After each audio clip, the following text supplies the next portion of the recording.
Hey guys, happy Wednesday or Snow's Day. Bad joke. I just am not happy. Anyways, today we're going to continue with the story Bronx Masquerade.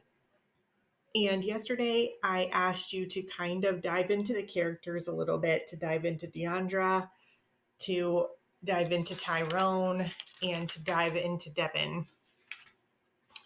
Using the clues that the author gave us, using the information the author gave us to learn a little bit more about who they are as characters and why they do and say what they do.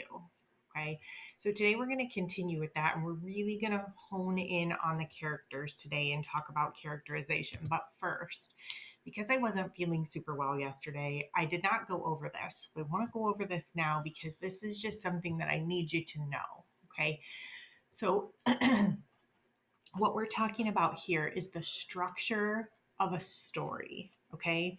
When we're talking about fiction, which this is fiction, okay, fiction stories can either have what's called a linear plot structure or a non linear plot structure. You'll see those words in bold right in here.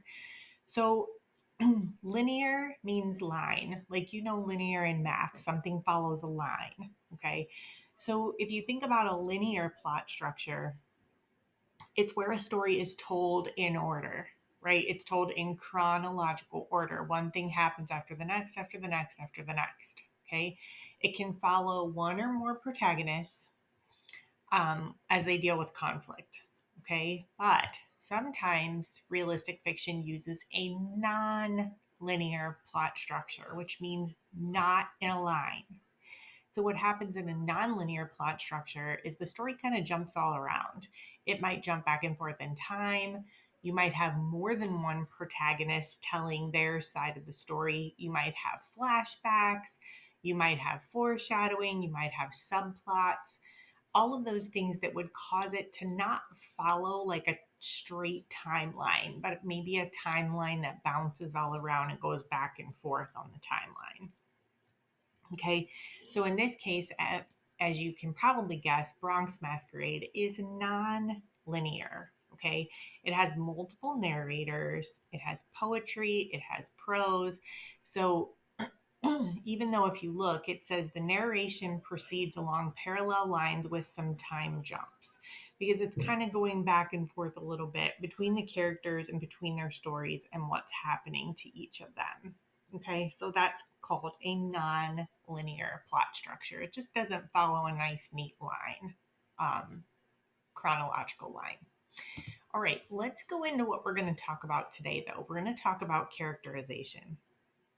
So, as a writer of fiction, there's two really important things you need to do to get off to a successful start with writing. And one is to develop a really strong setting that that your readers can visualize, like they can almost see it in their mind. And the other thing that's super important is to create characters that people can relate to. Okay. Um, Characterization is essential to a successful fiction story.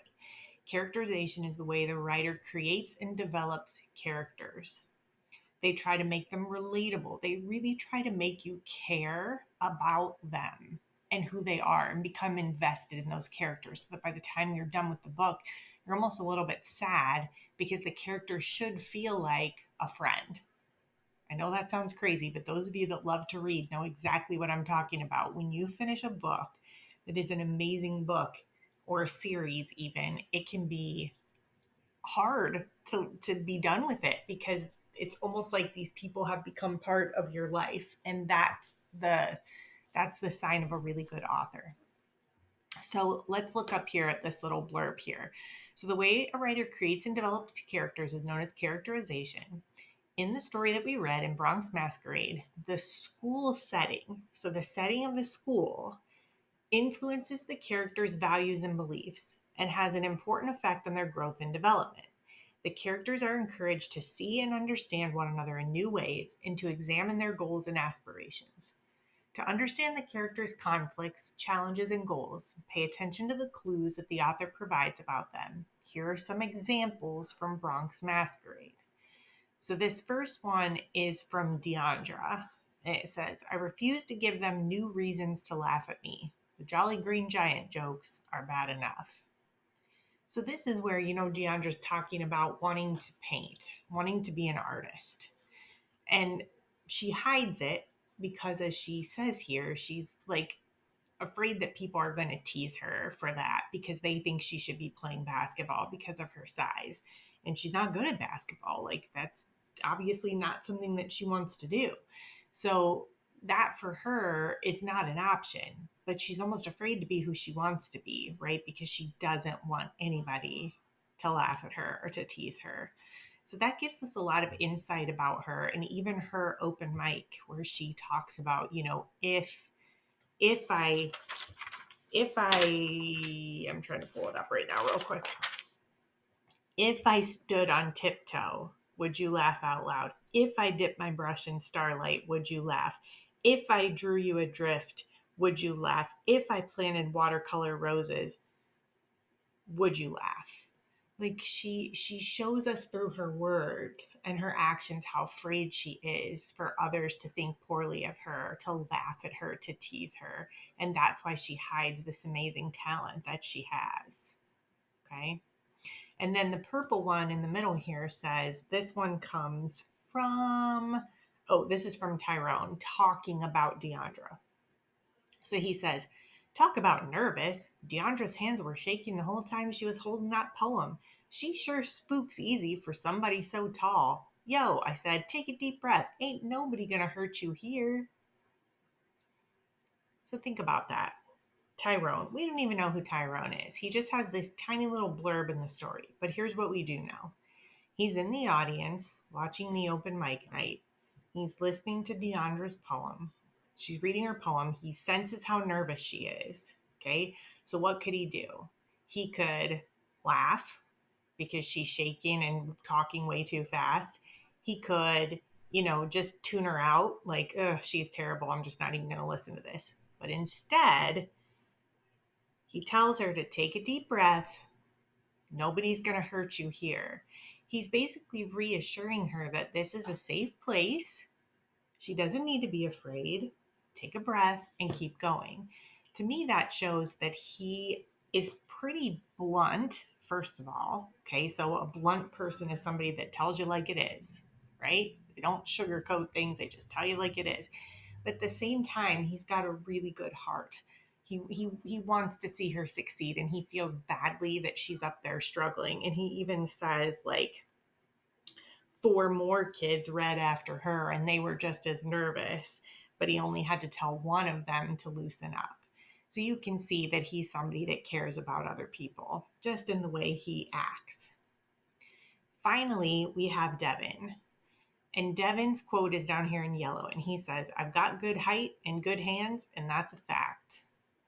So, Devin to me, he comes off as pretty confident, right? Like, he's like, yeah, I got good height, I got good hands, I'm good at basketball. In fact, I'm great at basketball. But what we learn is that a lot of that is just for show, because deep down, basketball is not his love. Reading and writing, that's his love, particularly reading. And he doesn't, just like Deandra, right? He doesn't want people making fun of him for that. So he hides it. It's almost like he doesn't want people to know that he's smart, because in his thinking, you can't be smart and be an athlete because people will look down on you if you are. So what he struggles with, again, just like Deandra, is his identity.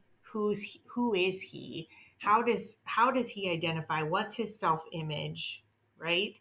Even though he doesn't hate basketball, he likes it. It's just not the thing that he loves. But he knew that if he told people how much he loves to read and how much he loves poetry, he knows people will just harass him like crazy, right? So that becomes his struggle with identity. So, what I'm trying to show you is that through three quotes in this story, we learn a ton about these characters and who they are as people. It just goes to show you that this author is extremely effective with creating characters because we can already understand so much about who they are, how they think, what their conflicts, challenges, and goals are. All right. So today, what I'm going to ask you to do, oh, this is just on here because you're going to want to probably review the story, just kind of um, reread it, skim it over before we do the Google form that I have for you today. And the Google form looks like this. It's going to have little excerpts from the text. So this is the part that I showed you at the very beginning of this lesson about characterization from the textbook. And it's going to ask you, what does characterization mean? And character clues that help the reader understand characters' conflicts, challenges, and goals are, and you can check as many as you want to here. And again, if you refer back up here, that will help you answer those questions. Then we have a blurb from Deandra's section right here. It's just paragraphs 1 and 2.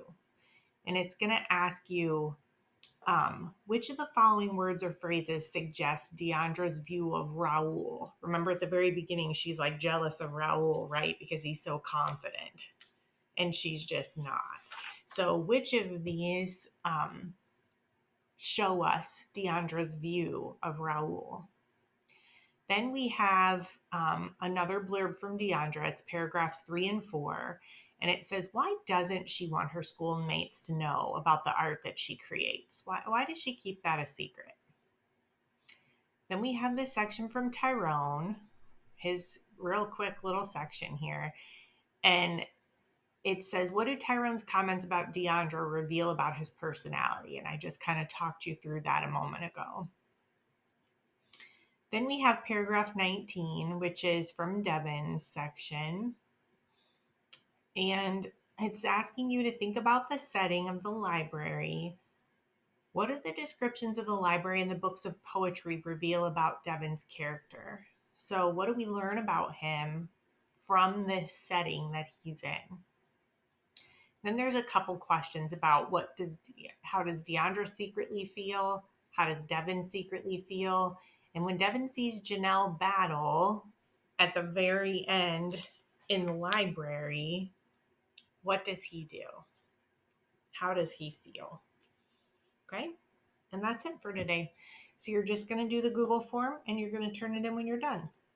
Thanks for sticking with me. I know this video is a little longer than the others have been, but I really needed you to have a good understanding of this. So I hope that helped. And I hope you have a great day, and I will see you soon.